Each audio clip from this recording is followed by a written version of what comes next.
I was a traitor. I knew it deep down in the pit of my soul, and the brief flash of guilt took me by surprise. But after a moment of self-evaluation, I decided I didn't care all that much.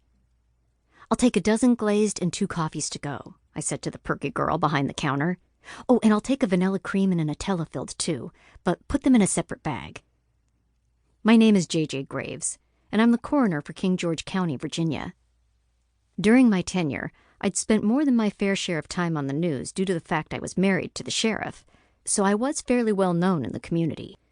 My celebrity status had recently extended to state news, and had even been picked up by the big stations in D.C. I think it's because small country crimes have a certain flair about them that the big city doesn't have to offer. I don't know if it's because people in the country have more time to be creative, that they might have more tools at their disposal, or that they're just plain crazy, but I've had some interesting cases come across my slab in the last couple of years. I'm not ashamed to say the specialty donuts were just for me. If I put them in the box with the others, the wolves would descend, and I'd be left with nothing. I knew this from experience. Some lessons were hard learned. I heard the judgmental cluck of a tongue behind me, but I didn't turn around. I was on a mission to get in and out of Lady Jane's Donuts without too many people seeing me. A mission I'd clearly failed at, considering the number of times I'd frequented the shop. "Sure thing, Doc," the girl said. "Here's your number. You can wait over there." I took the ticket and felt the flush creep over the back of my neck. There were no secrets in Bloody Mary. I knew my traitorous actions had already been reported to Tom Daly at the Donut Palace several days ago. But the Donut Palace didn't have pastries that melted like hot sugar across the tongue and made my eyes roll back in my head. I didn't want to tell Jack, but Lady Jane's Donuts came a very close second to sex. There were 3 people waiting for orders in front of me, and there was a line that went clear out the door behind me. Lady Jane's would be completely sold out of that morning's fare within the hour. I knew this from experience, because I'd showed up twice a little after 8, and they'd already put out the closed sign. The difficult acquisition of said donuts made them all the more appealing, which was why everyone in King George County was schlepping their way to Bloody Mary before the crack of dawn to stand in line, myself included. "They'll go straight to your hips," Eileen Buckle said, clutching her handbag in front of her.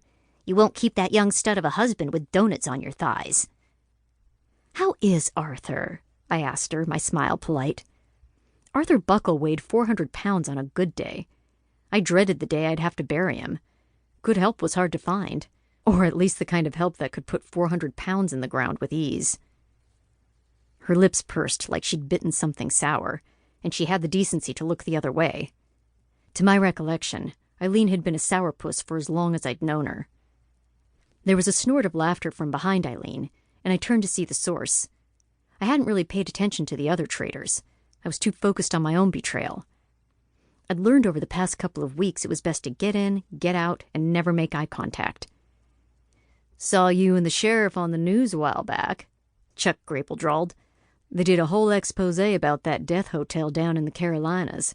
Lorelei's been bugging me for years to take a vacation, but when we saw that all those people were killed right in their hotel rooms, it changed both our minds." "Ours too," I told him. "I doubt we'll be taking any more vacations anytime soon." The girl put the lids on the 2 coffees and pushed them across the counter. It was everything I could do not to pick up the cup and inhale it.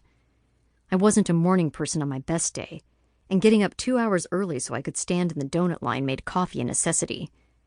I'd never tasted coffee as good as what I held in my hand. Not even Jack's could hold a candle to it, and that was saying something. I'd spent most of the past week or so with my taste buds burned off because I had no self-control. Lady Jane's had been open exactly 2 weeks, and I was an addict. A traitor and an addict. It didn't matter that Tom Daly and I had gone to kindergarten together, and that we'd been on friendly terms our whole lives. I'd thrown it all out the window like a junkie desperate for her next hit. "Dr. Graves?" The girl behind the counter had clearly been trying to catch my attention, but I'd been too caught up in the liquid black perfection sliding down my throat. "Yeah?" I said, clearing my throat. "Here's your donuts," she said. "Thanks," I told her, gathering everything in my arms. "See y'all at the Halloween party," Chuck said.